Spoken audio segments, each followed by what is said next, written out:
Well, good afternoon, good morning, wherever we are, to the latest in our series of webinars relating to Ineke's book, Your Phone, My Life. So Ineke, welcome, and welcome to all our listeners. Thank you, Gavin. Pleasure to do it again. Indeed. We've had a lot of good feedback from our previous one, so it's a pleasure to continue the series. Just for everybody, we have changed the presentation slightly in response to comments that we have had. So this will not look quite the same as the previous ones. So the subject for today is managing pressure, especially in volatile areas. And clearly in the working environment, we are always under pressure at whatever level we are and in whatever context. So we're not talking about all sorts of pressure.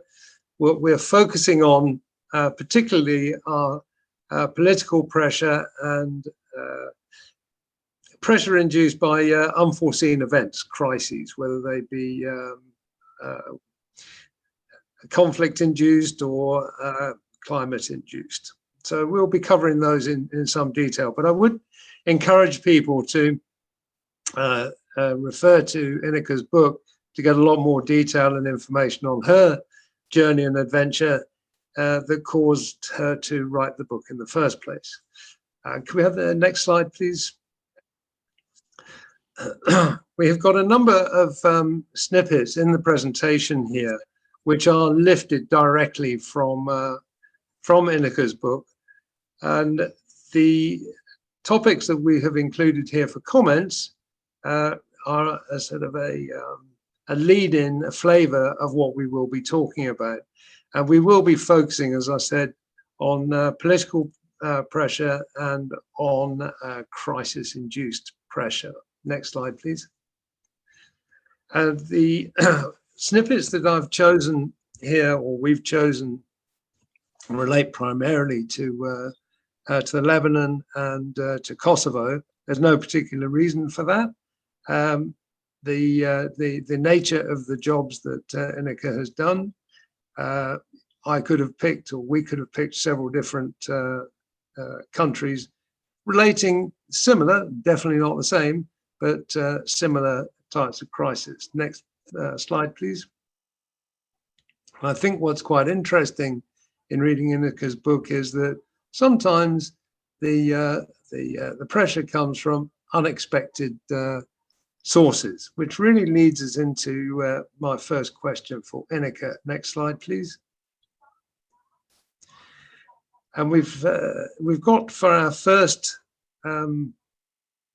slide and topic, or question really, Ineke, is to update the shareholders and stakeholders. And perhaps you would like to introduce the webinar proper by explaining why this is the first of the slides or topics that we have to discuss. Well, thank you, Gavin, for introducing and for explaining that we have a little bit of a different format. But yes, of course, I think that this question is the first question, mainly because, of course, the stakeholders, but mostly the shareholders, have a stake in the company, i.e. it's their money. And they want to know how that money is invested, and they invest in the company, but they also invest in you. And that's a serious investment in the CEO, for example, but in the management team and of course, in the employees as well. And if they don't know what is going on, they will feel like blindfolded. And so you have to make sure that you report and inform on a very regular basis. And if there's something on your horizon that you pick up in the news, or that you see happening in front of you, or you see there is disturbance anyway somewhere, then it is your task as leadership to make sure that this is already communicated before it explodes. Yeah, because the last thing you want is that a shareholder or stakeholders see on the news what happened to your company. Yeah, that is absolutely, totally not acceptable. So you need to walk a fine line, not to overload them with information, because that is not good at all. But on the other hand, you have to define the points that are important to the company, where there is a risk that you can see coming, and you have to talk about these things on an ongoing basis. And that is not your monthly reporting in the terms of your financial reporting or reporting on your sales figures or something like events or things that happen that are, for example, in politics, people in our case, in the Ministry of Telecommunications are preparing a law that is not particularly in your benefit. So you have to make sure that people who are invested in your company know about this, so that the company is sustainable, and also that you can turn the ship a little bit if it is necessary. But I think I think that's a very good point, because what you are saying without saying is that apart from the communications, actually you need your antennae out, picking up information from wherever you can to understand actually what is going on in the political environment. Yes, and of course that goes for the telecom sector, because the telecom sector is in the heart of the information society, and also in the heart of security. So it's very important, but it goes for lots of sectors. It is not so that it is only for us. But if you see that the political wind is changing, or that there is danger coming, or there is a natural disaster, mostly you cannot predict them, but sometimes you can. These are things that really jeopardize the company and can destroy value. And not only the company, but the people who work in that company could be at risk if you are not reporting that on time. And that you give the shareholders and the stakeholders a chance to assist in turning that ship if necessary. I think that next slide, please. I think that leads very neatly into the next slide, because we're sort of skating around the concept of actually having a plan in place. And this slide, to my mind, highlights two things: the existence of a disaster plan, and it's based on a risk analysis. So perhaps you'd like to just expand a little bit more on those two aspects of what you have done in various places in Ineke. Yeah, well, for example, when it was very, very important to have a disaster plan in place was in Lebanon. And as I described in my book, basically we started to make the analysis of what would happen if the bird flu would arrive in Lebanon. Now, apparently there was a sign up at the border that said no birds allowed in Lebanon, because the bird flu never reached us. But in the meantime, knowing that this was a problem, we started a big project and make an analysis of the risks that we could potentially run, and how to make sure that we understood what need to be done when the risk would basically materialize. And that plan for the bird flu was basically the plan that I triggered off the minute that we had a war between Lebanon and Israel. So in 2006, we used this plan for a very different reason. But even though a war is not the same as a pandemic disease, it is, of course, something that really affects the company. Now, I was very lucky in Lebanon because I had a doctor and a clinic in-house. And I spoke to her, and she also worked for the American University. And she says, oh, but do you know that the World Health Organization has a sort of template that you can use, and that defines stages in a sort of crisis or a pandemic?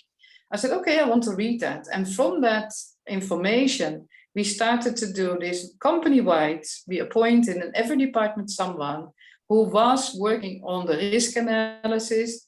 And then once we understood the risk, on how to approach that. That means that there were 5 levels of danger. The first level was not very, very, very important yet, but people who are not necessary to work in the company at that point in time, they could stay home. But it's in a war, of course, it escalates from level 1 to level 5 in 2 minutes. So immediately I had to do that. And if you look at that, that disaster plan was so robust that we had a lot of damage in the network, I mean, for tens of millions. But the company itself was running. Yeah, and that in itself, of course, was very important, because if there's something important in a war, then it is communications. It's the only way that you can reach. If you see, you have to look at, what's necessary in the terms of if there is injury or worse. Yeah, so you have to prepare the medical side of it. You have to see what process have to be in place and cannot be skipped, because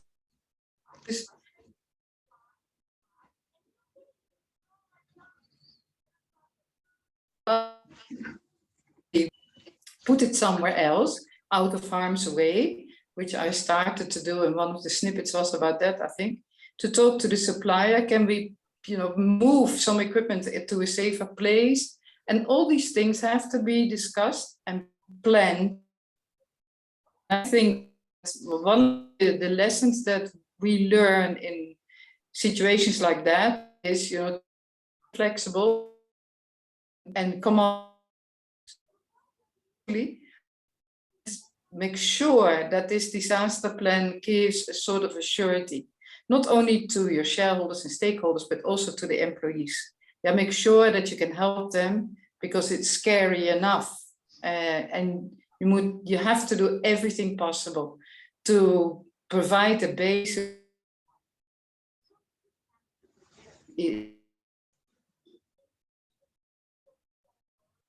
You're freezing a little bit for me, Ineke. I don't know whether anybody else is experiencing this or whether this is just me. Yes. No, there is a technical problem. I think data. Okay, well, you're back now, Ineke. You're moving anyway. Okay, I can't see myself. No, you can't. I'm very sorry, I can't see myself, so I can't see what's happening. No, it's okay. It's okay. I think yeah. I think what's interesting is, out of what you're describing, is the level of detail that you went into before there was a disaster on the horizon. So it's all about getting well prepared beforehand.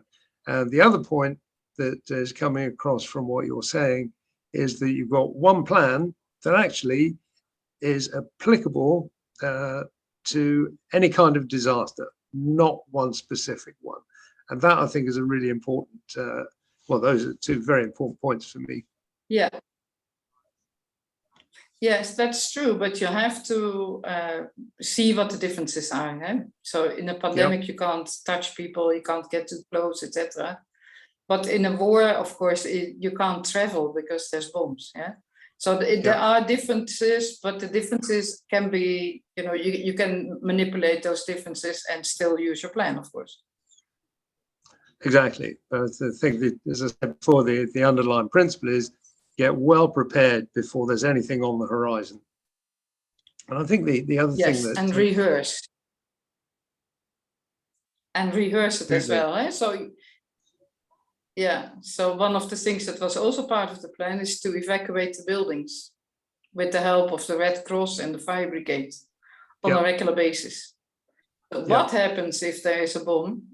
Then we can evacuate as much as we can, of course. But and I have used that a lot. Yeah, indeed, I have too. You will remember the PTK building.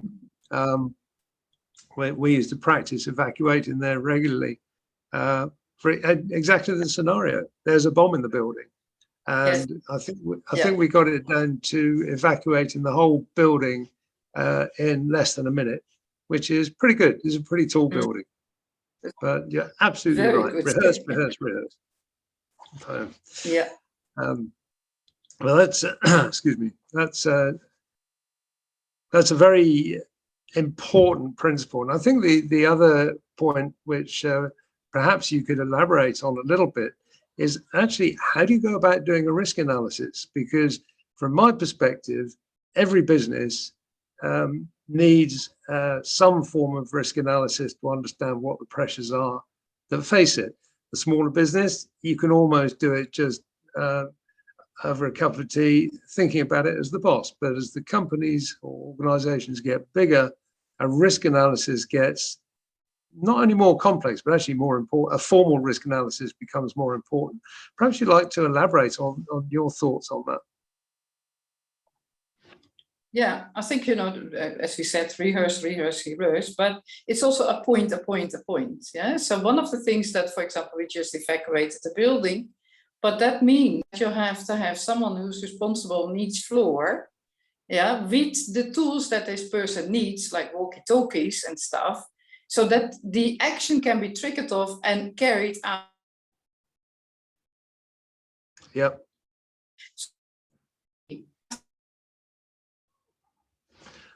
Out that plan should be trained.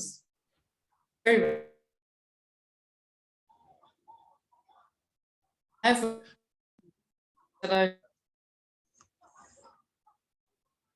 this is a ward system. Yeah, so an award system means that in your circle there are, for example, 8 people.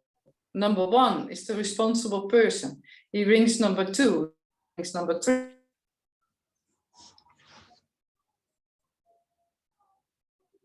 You're freezing a bit here, Ineke. We've definitely got a technical issue with you, I'm afraid. Can you entertain people, and I will try to log in again? Apologies to everybody for this.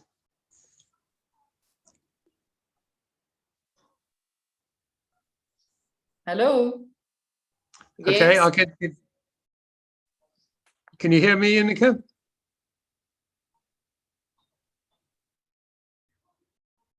Ineke, can you hear me?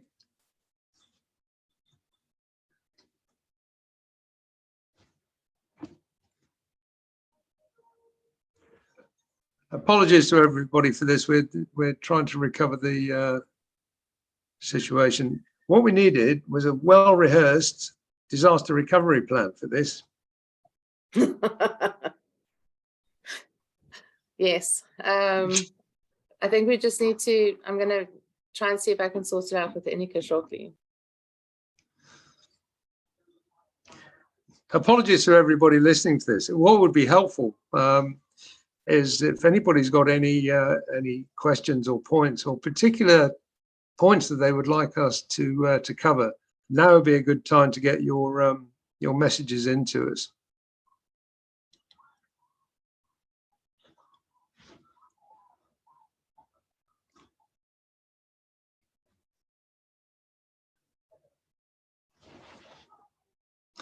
Claire, I see your question. I'm going to try and answer this whilst we're sorting Ineke out. The question is, what other benefits does the disaster plan have when it comes to certain operating environments? For example, in the event of a wildfire. I think to generalize, a disaster plan is any disaster plan in any industry, in any country or any environment is designed to get the organization back on its feet and operating as it should be as fast as possible. So the question about in the event of a wildfire, the objective remains the same. The execution and the detail of the plan will be different. So, for example, actually in many countries now around the world, we are getting wildfires that are occurring and not being controlled as quickly as we need. Hello. France. Hi, Ineke, you're back. So I'm just dealing with a quick question here from Claire on what other benefits does a disaster plan have when it comes to certain operating environments, for example, in the event of a wildfire. So I was just saying that any recovery plan is designed to get the organization back up and running as fast as possible. So the differences between what you described and dealing with a wildfire is actually in the detail of the plan itself. Perhaps you'd like to pick that up and follow it on for me. You mean a wildfire as in the sense of wildfire? Or well, it's Claire's asked a question about a disaster plan.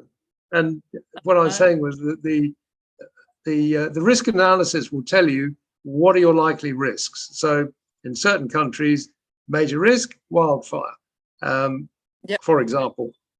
The objective remains the same, so the benefits remain the same. And what I was just saying when you came back in was that from my perspective, it's the detail of the execution that changes. You mentioned, for example, I mentioned evacuating buildings, and you were saying, yeah, but to do it, you've got to get walkie-talkies, you've got to get the fire brigade involved, etc., etc., etc. So that's to me, that's the detail of the planning in the disaster plan. Yeah. So it depends. Yeah, it depends if it's a natural disaster. Yeah, the fact that you have to rehearse it, and the fact that you have to have these appointed people in place, and that you have a plan whereby you know exactly at what level of risk who needs to be there, right? Because a whole lot of people, you don't need to be there. If there is a risk, you want them to stay home, please, because it's much safer. But you need to know what is the kernel of personnel. Yeah, indeed. That's another factor, which is clearing the decks, really, to maintain essential service and remove as many people as possible from danger. And I think Nolene has just put another point in, that floods have become a challenge in South Africa too. So to my mind, that demonstrates the need to review your risk analysis frequently. Floods didn't happen, now they do. Okay, so that means the risk analysis needs to change, and the disaster plan needs to be recast and rehearsed again. Absolutely. Yeah, so I think, I mean, the whole subject of risk analysis and rehearsing disaster plans, I think it's well, actually, you could write another book about it. But moving on. Yes. Next slide, please. Yeah, and through all of this, the next slide actually is about keeping suppliers interested in working with you. And this, to my mind, is another thread that runs through all types of management decisions, including disasters. So perhaps you'd like to expand a little bit on the supplier end of the stakeholders. Yeah, I think, for suppliers, of course, yeah, in a technical environment, you choose suppliers, and that is mostly for the long term. Because if you are operating the equipment that they have provided you, you cannot exchange that very quickly. And just as an example, I buy a billing system. Now, the billing system has about 1 or 2 years before it is operational. So during that period of time, it's not something that you can just change out and ask someone else. And that is a fact of life. And that goes for a lot of things in companies. You are establishing a relationship with a supplier that you have chosen after a very robust international procurement process. And very often you spend tens or hundreds or even more billions with these people. So that relationship is not only a relationship of I supply you something and you do what you want. No, this is a very close cooperation. And you need to make sure that what happens is that if your company is at risk, that these suppliers are still there to willing to help you. So it is all very nice to have in the contract, for example, a clause that says force majeure. Yeah, that is very nice, but force majeure clauses cannot be called in just on a whim. Yeah, it is a very serious business if a supplier walks out. So you have to establish this relationship, first of all, in the whole procurement process, in the contractual phase, but most importantly, in the cooperation, because your success is their success is your success. It is a cooperation as well. I had in Lebanon again, and I think there was also a snippet about that, where we had Ericsson as the network supplier. So we spent hundreds of millions of dollars on this equipment. And when the war came, we had such a close cooperation on how to deal with the situation. is that they were willing to host our equipment in their premises, because our premises were in a very risky area. Unfortunately, we couldn't do it, but that's the why is in the books, let's say. But the willingness and the cooperation was already there before this war started. So that is highly appreciated. I had another situation that I told Gavin about is in Haiti, where in Haiti, no one wants to supply to you. Not the HR companies, not headhunters, not no one. And the only supply that we had in place to serve the base stations, because these base stations are running on generators, was a oil company, of course. And the oil company at one point decided they don't want to do it anymore.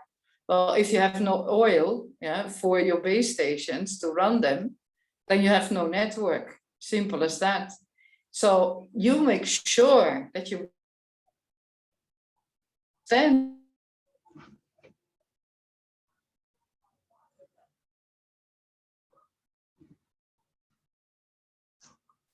Hello, Ineke.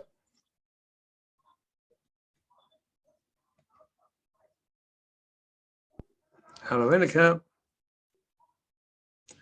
I apologize to everybody for this.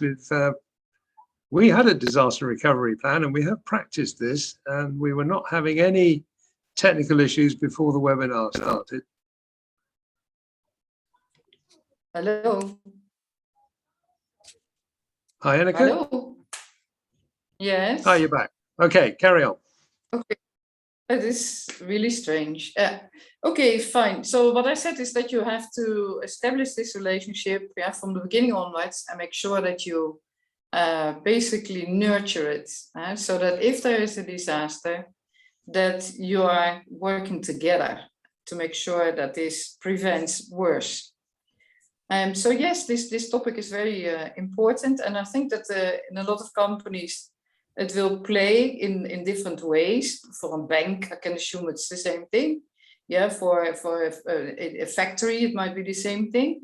And it is something that you really have to put attention to and analyze and discuss openly, so that you together can plan for situations that are not very nice. Indeed, and I think that's a very important point to underline. Yes, your life has been in telecoms, and your book is about your life in telecoms, as has most of mine been in telecoms. But as we have discussed many times, the points that we're raising here and discussing are applicable to all other industries, actually. The principles stay the same, the execution will be slightly different, but it applies to everybody. Next slide, please.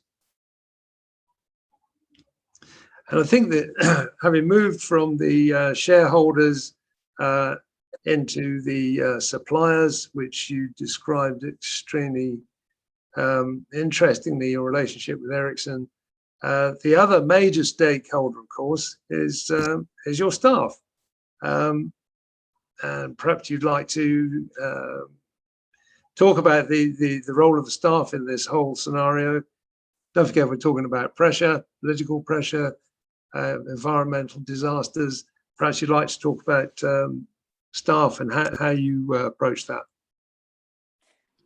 Yeah, I think, you are responsible. And I think I said a few webinars ago that you're basically the parents, me, the mom, with the management team, are the parents of the company. So that means that you have to take the responsibility for people, and that is clear. And that doesn't need to be outspoken all the time. It should be implied that you can be relied on, right? And that means also that you don't cascade down your problems to personnel, because that is absolutely, totally not helpful. So you have to make sure that you understand what it is that is expected of you and deal with that, but make sure that the people have a solid base and a security in the sense of, they have a proper contract, they have a proper job description, and they know that there is, in this case that we discussed now, that there is a plan in place, and what if plan, right? Also, that if there is political pressure, which I have experienced a lot, then it is your responsibility as the CEO, but also as the management team, to make sure that this political pressure will be dealt with by yourself.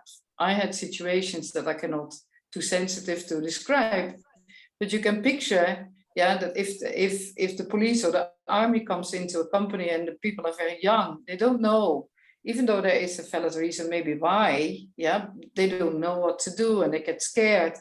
That is a situation you don't want. So you have to take that upon you, and you have to talk to these people and say, look, if there's anything you need.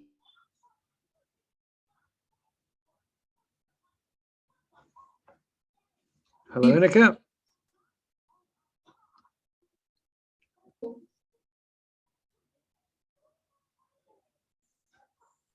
Are you still with us?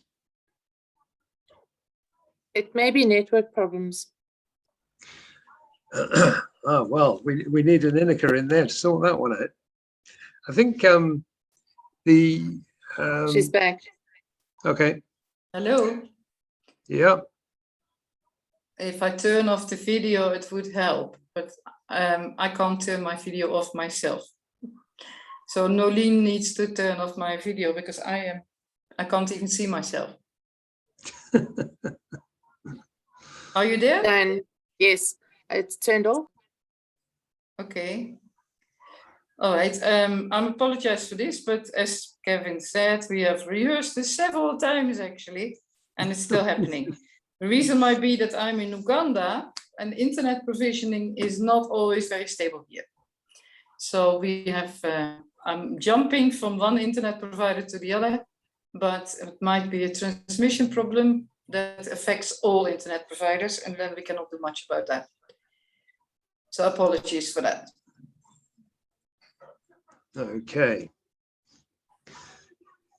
Yes, I think the question of staff is very interesting. I mean, you mentioned earlier on, and certainly in your book, that you you were talking about Lebanon with the escalation of conflict. You removed as many people as possible from work, actually, which is part of the scenario. And now you're talking a little bit more about, okay, I would categorize that as political pressure when you've got the military or the police barging in, making demands, which we have had as well. And I think that based on your comments before, the telecommunications operators are far more subject to these kind of interferences than possibly manufacturing companies, for example. Yes, because as I said, we are in the heart of communication, but also in the heart of security, of course. Eh? Yes. So that has a lot of repercussions, if you will, and they are not always ever so easy to deal with. Yeah, because if you're in a country where every 10 days someone is blown up, and you have to provide evidence for these cases, then of course there's a lot of pressure. And that pressure should not cascade down to very young people, because that is absolutely not acceptable. So you have to take it upon yourself to make sure that you keep them out of harm's way or out of situations of pressure.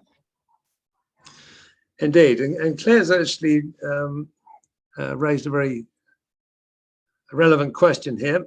She's asking, is there specific steps that one can follow in order to ensure that they're keeping their staff motivated in certain situations? Would you like to elaborate on that a little bit? Yeah, absolutely. Because I think that, you know, there are steps. Eh? What I already said a few times maybe is you have to make sure that they have a proper contract and a proper job description, and that they know that there is a risk plan in place, because, you know, if all goes well, then they have been involved in certain part of that risk plan, so they know that this is going on. You also have to make sure that your internal communications in the company is really, really well organized, so that whenever there is a situation that can constitute a problem to employees, especially the youngsters, yeah, that they are informed on time. So what I did in Lebanon was to set up and in those days, we are talking a few years back now, we had the SMS platform. So I made closed user groups on the SMS platform, not only for the embassies, but also for ourselves. So I could send out, and I did many times, in the middle of the night, SMSs to the employees, and they would find the SMS in the following morning, and it would say, please stay home today. Or we are closing down these and these parts of the operations today for that and that reason. So you can and you have to make sure that you are very good at internal communications to make sure that people exactly know what is expected from them and what they can do and what they can't do. It's really very important. The other thing is that, you know, in a lot of war situations, of course, there is damage to the company. And sometimes the owners of the company decide, well, you know, these people are staying home anyway, so we're not paying them. I'm just the opposite. Yeah, I have really put the point forward that if you want to keep the people motivated during these and sometimes long-lasting periods of time, like Lebanon was years, yeah, and it's still very, very unsettling in Lebanon, so that you keep paying people. And also award a bonus if they do something which is extra above what they normally would do. And I had many examples of that, and especially Lebanese are very, very good in creativity in crisis. So, you know, this is really of big importance to me and to the company. Yeah, absolutely. I think what you're describing here it reinforces the original comment that staff are one set of your stakeholders, and your very first slide was talking about constant communication. Keep your stakeholders briefed, and this is a subset of that very first slide. Yeah. So I think that's absolutely critical. Has anybody else on the webinar who got any other questions that they'd like Ineke to address? Because we're coming towards the sort of the end of our prepared material here, which is surprising to me because it's such a large subject. I think whilst we're talking, I'd like to go back to an earlier comment, Ineke. I mean, I certainly see that there are differences in the pressures that come on to the chief executive and to the staff, depending on the time within the life cycle of a company. So whether it's pre-bid, during the bid itself, startup period, operational. And you mentioned actually about ministries drafting laws that may not be, or regulations that may not be optimal. Would you like to comment on what you see as any differences in the types of pressure that you experienced at different stages in the life of a company? Yeah, of course, but you know, in our case in the mobile industry, and I think for people who are outside the mobile industry, you have to understand that the first thing that we do is to obtain a license, right? So I have written this in my book as well, because there is a part of the book is like bluff your way into mobile, so you know a bit of the background of the environment we have to operate in. Yeah, but the stages for a mobile operation, but also for a bank, for example, is to obtain a license to run this company, but also that license gives you then right to frequency. And of course, the frequency is the gold dust. Without a frequency, you cannot work. There is nothing. So this is a stage whereby the competition is very, very, very tough. Yeah, and it goes to, you know, people like presidents and ambassadors and CEO of large companies who are basically trying to push the best way forward, because these companies are potentially very big companies and there's lots of money to be earned. So the political pressure there is from the competition who participates in that bidding process, because normally the award is only 1 or 2 licenses, but mostly there are maybe 8 parties who are interested or even more. So that is a pressure that you have to handle, and you have to be very, very careful with what you do. There's also a part there that is, you know, confidentiality. Make sure that whatever you do is confidential and don't start talking and blah blah in a hotel, for example. Yeah. And the minute that you have your license, then there is another thing, and I have given examples of that in the book as well. Is okay, the competition and yourselves, you're starting up this company. And again, this is valid for not only telecommunications. The starting of the company means that there is a lot of, let's say, intellectual property there. Yeah, the systems that you bought come with an IPR. Your processes, you want to keep them confidential. Your payroll is not really to be advertised on the internet, and things like that. So, during that period of time, there is a situation where there could be company espionage, for example. Again, you need to be sure that you understand the risk and what you can do about this risk. And so, I give an example. In Hungary, I received the 2110, which were the first small mobile phones for GSM. I had 9 of them. The next morning, I had 8. And then the next day, I had 1. The company had shareholders agreements, 9. The next morning, I had 1. Yeah, so these things all of a sudden got feet. So the next thing I did was, of course, to order a huge safe. And I think it's still there. So that is something that you have to take in mind as well. And then when you are operational, we already discussed, when the operations are under threat, is it a natural disaster, or is it a human incurred disaster like a war or a civil war or uprising? Again, you need to look at that situation and what is important there. So yes, definitely. And each of these things, you need to think them through, because normally it's the first time that you encounter it. Yeah, but you have encountered it once, you're a warned person forever. So it is very important that you go through this with the company. And we, for example, could be very well assisting in that, because we have seen all these things multiple times. And yes, I think that the question is valid. You can describe these steps, but work together to make sure that you also document it.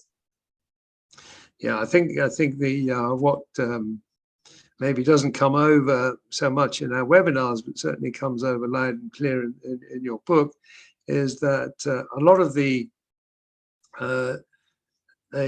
experience you have in your life of adventure, actually you were the first person to do it, and those lessons don't get unlearned, as you've just said, and I think that is something special, actually. Ineke, we just had another question through from Claire. This is actually quite interesting in terms of areas of responsibility from my perspective.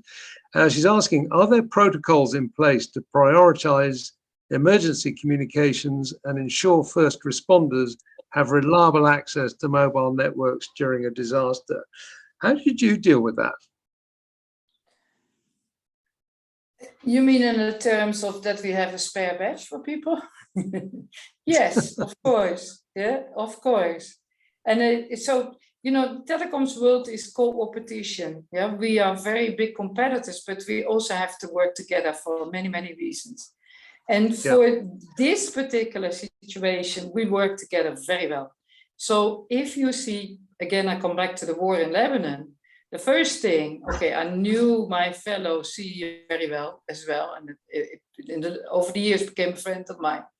But he and we exchanged batch of SIM cards and phones. Yeah.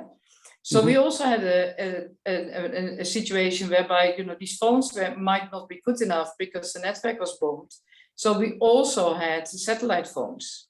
We had several different numbers because one number, for example, a Dutch number can route via another routing system. You never know. It can take because it chooses the strongest network. And if your network is down, it chooses your competitor's network. So you have a lot of things that you can do in advance and a lot of things that you can exchange. Also for, of course, the Red Cross, for the fire brigades, etc., you provide them with phones already beforehand. Another thing is, of course, that we had that in Kosovo, where I was during a bit of a civil war, is we had trunking system. So that is, let's say, simply a walkie-talkie system. But again, you have to make sure that you understand what communication tools are available on the ground, and you make sure you have all of them, and you provide them to the people that are most important in such situations as well. So Yeah, not indeed. And I think also the other aspect of this, which is important, is what Ineke you are describing is the telecommunication companies' initiative to respond to a perceived demand or risk, not necessarily directly to you. And I think, in my experience, some countries had a law or a regulation in place that dictated to the mobile operators what they will do to ensure these sort of things happen. Other countries, nothing. It's a blank sheet of paper. So in essence, it's up to the telecoms providers themselves to do exactly what you just described. So yeah. I have another question now for you, Ineke. Based on your, this is from Fo, based on your experience, Ineke, what are the key vulnerabilities in mobile network infrastructure that may be susceptible to damage or failure during a disaster? All. Well, we haven't got half an hour, so there's no to be quick. If you have a day, of course, all network elements. Yeah. So from a, let's say, a physical risk, it is a bomb that falls down on your hub, and that means that not only the hub is out of operation, but all the base stations that are connected to that hub. That happened to us during the war in Lebanon, and for 4 days, the north of Lebanon didn't have any communications because our hub was destroyed. But again, we had fallback positions, we had spare, so, and it was a team that really put their lives at risk to repair all this. So that is one thing. The other thing is that, you have the transmission, yeah, your microwaves and your transmission can be fiber, can be copper, etc. And they are manipulated with. So that's another thing, the people can just cut your lines, yeah. That's not so difficult actually. Then, but you always have a fallback position. Let's make that very clear. Huh? If I have one transmission line, I always have a redundant one as well. Yeah. And the other thing is, if they would be able to reach your switch, which is the core of your network or your value-added platforms that are in the same building, and they would put something in that building, literally, again, you have a fallback position because you have another site where you have the same equipment. But, at the beginning, when we were still building, sometimes there was only one switch center. And if that would be blown up, then there would be no communications whatsoever. Another thing is, we had situations where we were receiving little bombs. Yeah, so you have to make sure that there is a system that receives all the packages that are coming into the company, and all these are screened. My car is always screened. I have body cards. So that is all physical. Then you have, of course, the virtual things like hacking your network. Yeah, that is a big risk as well. And especially in a war situation, because it is not always so that the enemy wants you to communicate freely. So all these things, you need to go through the whole picture, and every single element of that needs to be studied and needs to be clear to you what it is that you can do to preempt this, or if there is something the matter, that you have a fallback position in place. Indeed, it's a huge topic, I must say. Yeah. Ineke, we're coming towards the end of our hour now, and I think for all of the people who've been listening, thank you very much for joining Ineke's presentation. We will be following on this short series of webinars with more, which we have not scheduled yet. We're just finalizing our topics. And if anybody has got specific topics that they would like Ineke to cover, please send in your suggestions. This is really aimed at disseminating knowledge and information. So far better to respond to a request than just imagine we've got it right. So I would request that. We're also going to be sending out a questionnaire, which I hope everybody would be willing to participate in. A simple thing, really just to give us guidance on what we're doing well and what we're not. And again, what can we improve on in the future? And Ineke, do you want to finish off? Sorry? Sorry to interrupt, Gavin, but also what topics are of most interest to them? Huh? Exactly. Exactly. That's my question. Well, that's my request. And I think I'd like to underline the point that Ineke has made, that and we have mentioned, whilst we may have a background in telecoms, from our perspective, what we're talking about is applicable to really any industry. So that's a thought too. And Ineke and I excuse me, Ineke and I are reactivating our collaboration to provide support to people or companies who may be interested in taking some of what we're talking about and embedding that information or processes into their own companies and organizations. So we're more than happy to help. These are real life experiences, and Ineke has had a unique life, and I think the title of her book, Your Phone, My Life, explains it exactly. To you, it might just be a phone. She spent her whole life getting it to you. What a brilliant title. And you. Anyway. No, I think that, one thing that I should say is that if you look at the world, there's less than 1,000 people like us.